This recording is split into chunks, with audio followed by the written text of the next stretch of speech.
So I know, guys, you know who it is. Subscription talk video here. A lot of books again. I'm gonna enjoy my coffee while I do this. Please excuse that. A lot of books that were great.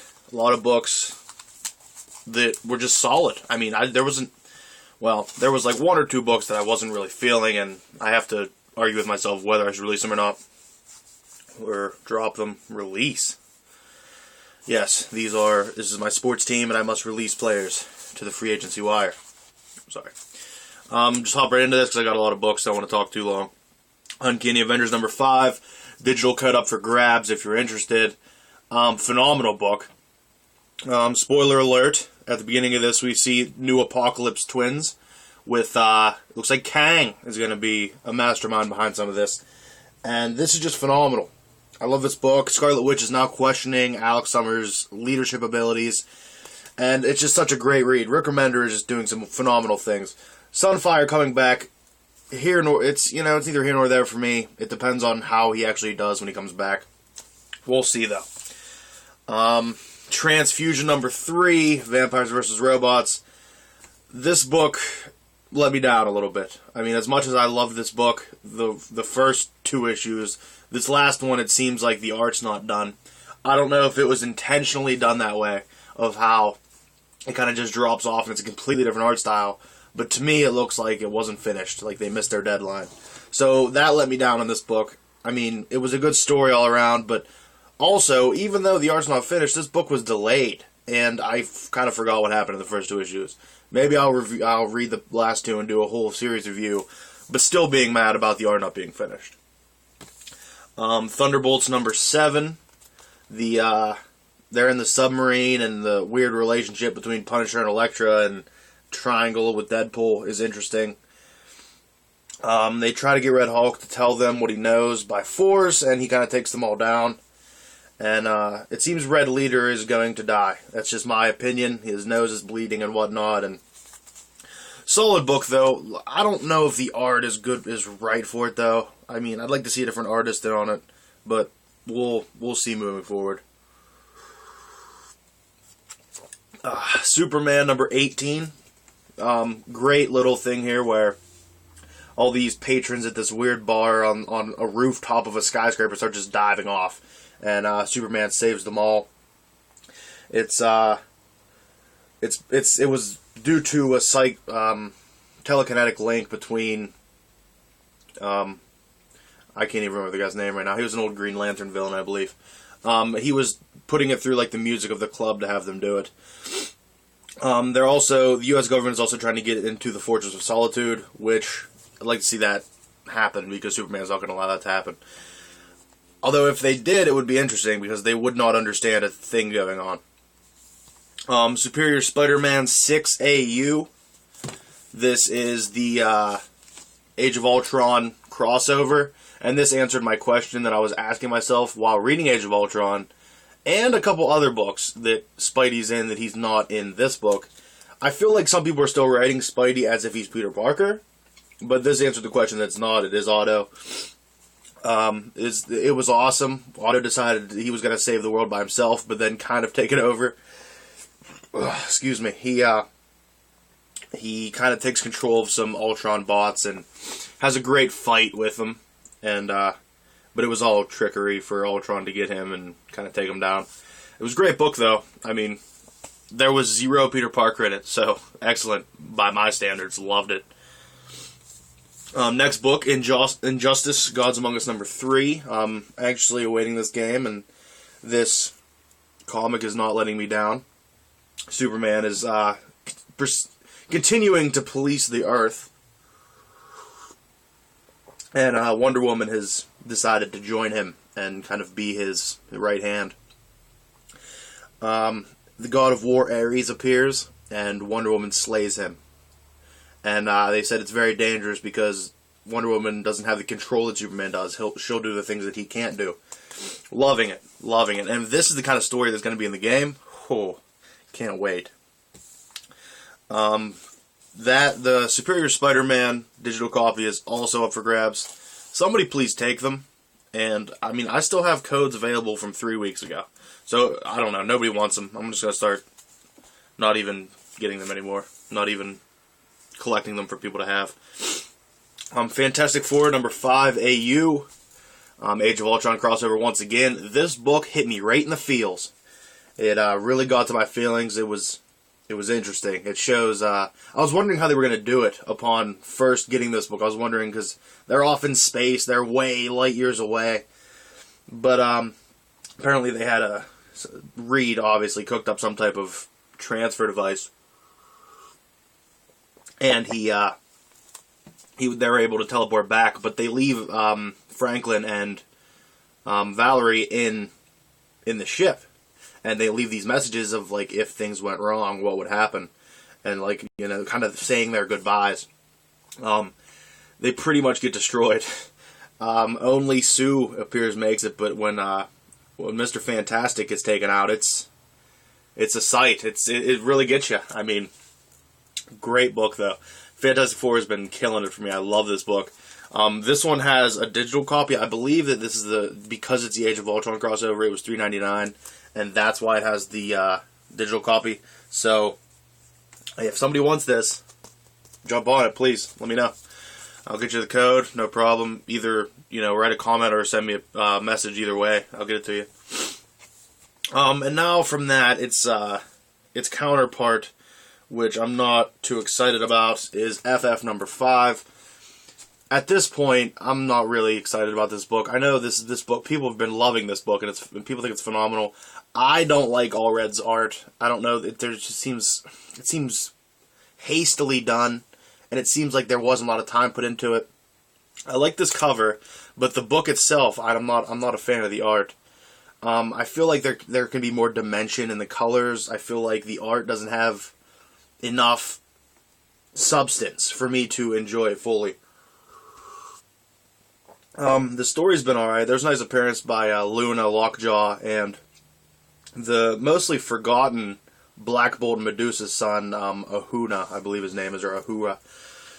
But it was good. I liked it. As of now, I'm not dropping it. We'll see what happens, but it's the Allred art. I would love to see another artist on that book.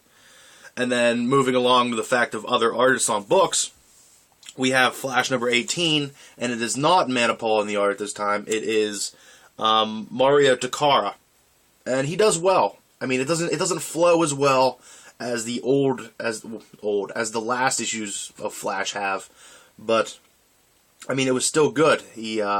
Some of the people who were into the Speed Force the first time now have some Speed Force powers, so he had to take care of that. Trickster Trickster is back with the Outlaws. He's no longer with the Rogues. He gets blamed for a murder. Great story being told, though, and but it was good. And I don't know if he's on this book for good or if this was just kind of a break for Manipul, but I think that was his name. I think I suited the other before. But I like it. I love the Flash. I'll always like the Flash. Although sometimes I forget that it's Barry Allen. In my head, I still think Barry Allen's dead. So when they say Barry, sometimes it takes me off guard. Guardians of the Galaxy number 1. This book was awesome. I really enjoyed this book. Although the whole time I was reading it, I was thinking about Chris Pratt as Star-Lord. And that's who has been cast as Star-Lord in the movie. And I was thinking if this was how the movie was going to go, what would happen. And it was alright to me. I wish I wasn't thinking about the movie. But the book itself was great. Star-Lord's dad announced that his dad told him that the kind of cosmic community has called a truce, that Earth is off limits. You can't touch it. And then obviously one of the villains of Earth, which knows this, the Badoon, they go to attack, and Iron Man is there just kind of getting away, because that's what Tony does. He just does whatever he wants. And him and the Guardians of the Galaxy kind of take him out. And it's revealed that it was probably a setup by his dad, because if he can't have his son, he can't have Earth, they can both go to hell together, was I think the term it said. Great book, though. If anybody didn't pick it up and wants a digital copy, let me know. I predict that this one will go. I mean, even though my other digital copies don't go, I predict this one will, because it's the number 1 issue. And if somebody didn't pick it up, they'll want to pick it up. So let me know if you want Guardians of the Galaxy number 1 digital code. Next book. Covers have just been awesome, and this one doesn't let down either. XMen Legacy number 8. I loved it. I love the way this title's going. There's some interesting things going on, which I don't know if they're going to pan out or not. I like the relationship between Legion and Blindfold. I'm really enjoying it. Well, I guess he doesn't want to be called Legion. He wants to be called David.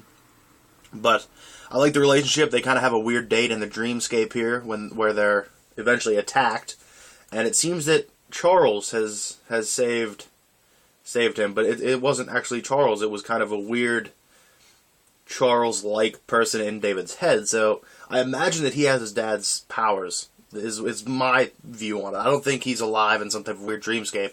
I think that he has his dad's powers. He's just never been able to access them before. That's my opinion, though. If you're not reading this book, hop on it. It's only $2.99, and I think it's worth it. I mean, it's definitely worth it. I would pay $3.99 for that book. It's one of my favorite books going right now. It's just a fun read all around. Aquaman, number 18. If you've been watching my videos and come up, you know that I jumped on this just for the Throne of Atlantis storyline, I believe it was called, and that was when Atlantis attacked Boston and whatnot. This is kind of still an epilogue to that.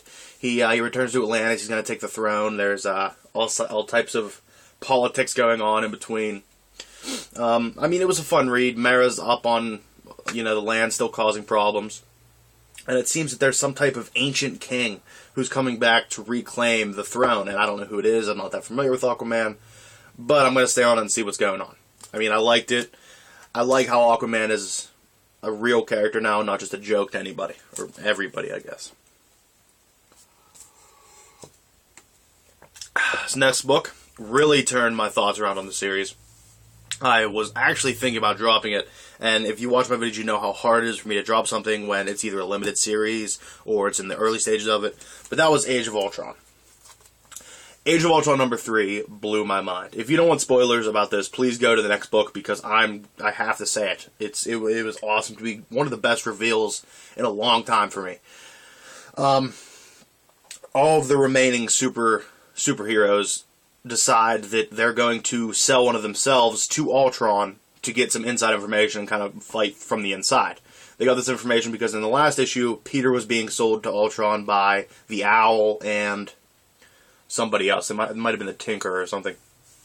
So it's decided that She-Hulk will be sold by Luke Cage. Excuse me. Also, another great thing about this book, if anybody knows me, they know I hate the Black Panther, and the Black Panther snaps his neck and dies in this. Great times for me all around. It was a weird team, though. It was Red Hulk, Black Panther, and Taskmaster working together. Funny side note, Taskmaster calls Red Hulk Dave. That was awesome.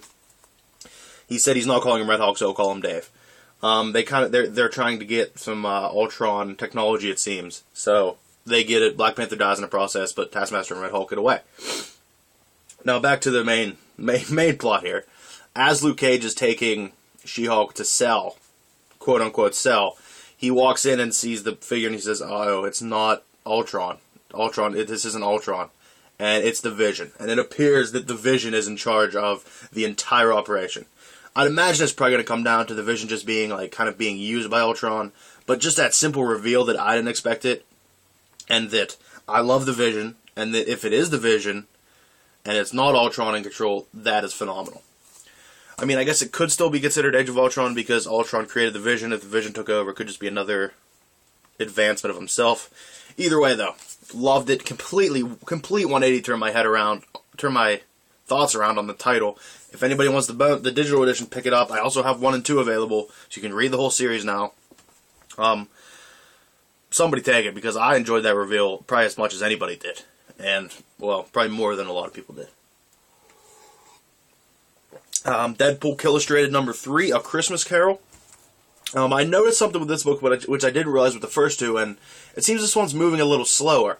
It was kind of moving at a rate of, I expected this to be an ongoing. I had to check back and, remind myself that it's not an ongoing. Because the way that they were moving through and the things that they're saying seemed like it was setting something up. But number 4 is going to be the last issue. So there's no need to set something up if number 4 is the last issue. He kills through the Jungle Book. Was pretty phenomenal. When he killed the Jungle Book, he killed Bagheera and the bear, but whatever. He kills Mowgli. Good times though. At the end of the issue, he's heading off towards Greek mythology to kill the two monsters at the end of the strait. I'm not gonna fight my head for it right now. But I mean, excellent. I've loved this. I've said many times I wish these were the ones writing the ongoing. I'm gonna stop saying that now until I read the new story arc of the ongoing, and I hope it's good. I really do. Now, which will probably be my most underrated book of the week, because I just feel like nobody's enjoying this, and I am firmly enjoying this. It's one of my favorite series out right now. Gambit number 10. Gambit is slowly becoming one of my favorite characters due to this story alone, to this writing, this whole volume right here is just awesome. This is number 10. The first 9 have been fun. This one kind of kicks it up a notch. They have to break into an old Hydra base and steal this technology to save, it seems, his current girlfriend's daughter. And it seems like it's a girlfriend, but we're not quite sure. They have a weird relationship. And her name's Joelle. And they have to steal this, Strucker made a potion that, like, kind of prevents death and makes you live forever. They're trying to go get it so they can give it to her daughter. Calamity ensues, as always, and they make a thrilling escape. But just seeing Gambit work as a thief and get in and out and know all these things, and it was awesome. End of this issue, Rogue shows up, and we all know how that's going to be. The ex-girlfriend shows up while he's kind of with the new girlfriend. It should prove interesting. And I mean, I'm excited for it. I love this series. I love this cover.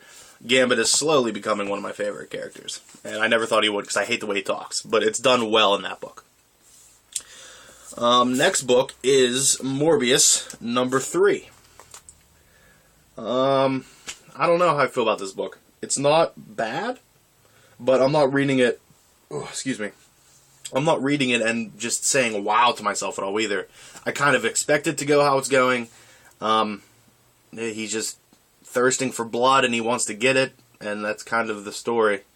I don't know if we're going to move forward and get an actual villain. I don't know if we're going to move forward and see more development of the character, but as of now, it's kind of a weak storyline. I mean, I hope for the best, though. I like Morbius as a character, and I'd like to see this be pursued more as a storytelling rather than just the plain old story. We'll see, though. I mean, it wasn't my favorite. I wasn't too excited to read it, but it was good. Another book that I'm not quite sure how I feel about is Young Avengers number 3. And the only reason I'm not too sure about it is because I'm not familiar with many of these characters. I pretty much jumped on it for Young Loki, and I'm still getting used to these characters. It was a fun read. I liked reading it. I'm not quite sure what's going on with the story, but hopefully I will shortly. Hopefully I'll learn more about these characters. I mean, it was good, though. I don't really have much to say about the story itself, but I liked it. I did like it a lot. I just wish I was more familiar with the characters. Maybe I'll search some out and figure that out. And the last book of the week, which has a digital copy up for grabs, but it's also the last book I'm going to review, is Uncanny XForce number 3. You got Bishop on the cover there. Loving this title. Anytime there's any type of X-Force, I'm usually all about it. And this one doesn't disappoint.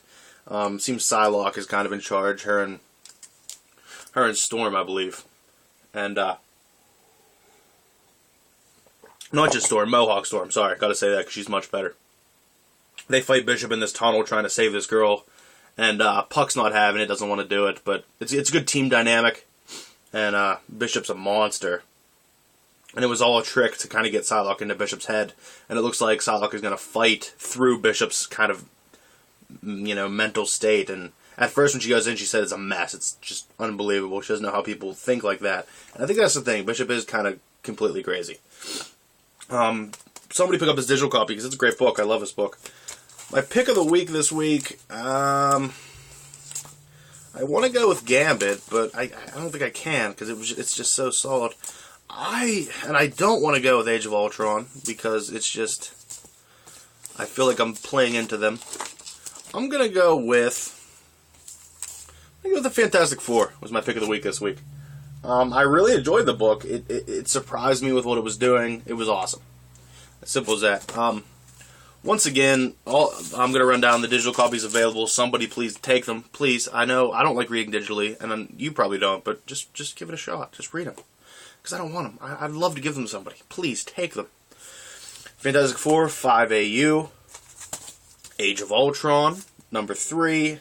Also have 1 and 2 available. Guardians of the Galaxy, number 1. I believe I still have .1 available. I'm not entirely sure, though. But I could definitely check for you if you want it. Uncanny XForce, number 3. Superior Spider-Man, 6AU.